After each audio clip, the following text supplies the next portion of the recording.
காதல் கோட்டை கதையை கொண்டு போய் முதல்ல சொன்னப்ப அதோட முதல் தயாரிப்பாளர் யாராக இருந்தாங்க சொன்னப்போ? அதாவது நான் நான் அம்மா கிரியேஷன்ஸில் தான் வச்சு அந்த கதையை சொன்னேன். அந்த கதையை உருவாக்குனது அந்த அம்மா கிரியேஷன். காஸ்டியூம் புக்கில் உட்காந்துருக்கேன். காஸ்டியூம் புக்கில் உட்காந்துருக்கும் போது எதுக்கு ஒருத்தர் உட்காந்துருக்காரு, அவர் யாருன்னு எனக்கு தெரியாது. அப்போ அம்மா கிரியேஷன்ஸ் வெங்கட் உங்களுக்கு தெரியும், இறந்து போயிட்டார் இல்லையா? அப்போ அவர் அந்த காஸ்டியூம் ரூமுக்குள்ளே வர்றாரு. வரும்போது நான் ரொம்ப சீரியஸாக உட்காந்துட்டு, உங்களுக்கு தெரியும் அப்போ நான் பார்க்கலாம் போடுவேன் அப்படின்னு தெரியும். பார்க்கலாம் போட்டு அப்படியே உட்காந்து அப்படியே சீரியஸாக மொத்தம் வச்சுட்டு உட்காந்துருக்கும்போது என்ன யோசிச்சுட்ருக்கீங்க அப்படின்னாரு. நான் ஒரு பையனும் பொண்ணு கடைசி காட்சியில் சந்திச்சுட்டா எப்படி இருக்குன்னு யோசிச்சுட்ருக்கேன் அப்படின்னு. அவர் வழக்கம் போல ஒரு நட்பு ரீதியாக சொல்ற மாதிரி ஒரு கெட்ட வார்த்தையை சொல்லி அது மாதிரி இருக்கும் அப்படின்னு சொல்லிட்டு போயிட்டாரு. சொல்லிட்டு திரும்பினாரு.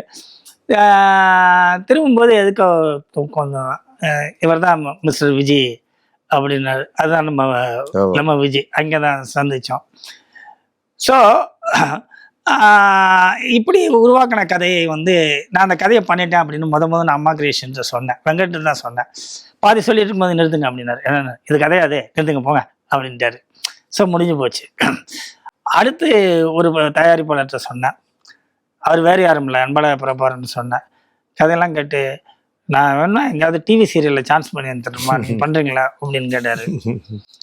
அப்புறம் இன்னொரு ப்ரொடியூசர் இருந்தார், அவர் பேர் மறந்து போச்சு. அவர் அங்கே படம் எடுத்திருந்தார், டெய்லிங் இது வச்சுருந்தார். அவர் கேட்டுட்டு இந்த ட்ரெயின் அதெல்லாம் தூக்கி போட்டு இந்த பஸ்ஸில் வச்சு இந்த வெளியூர் போகிறவங்கெல்லாம் தூக்கி போட்டு மெட்ராஸ்குள்ளேயே இந்த கதையை பண்ணி எடுத்துகிட்டு வரீங்களா பார்ப்போம் அப்படின்னாரு. வாயா அப்படின்ட்டான்.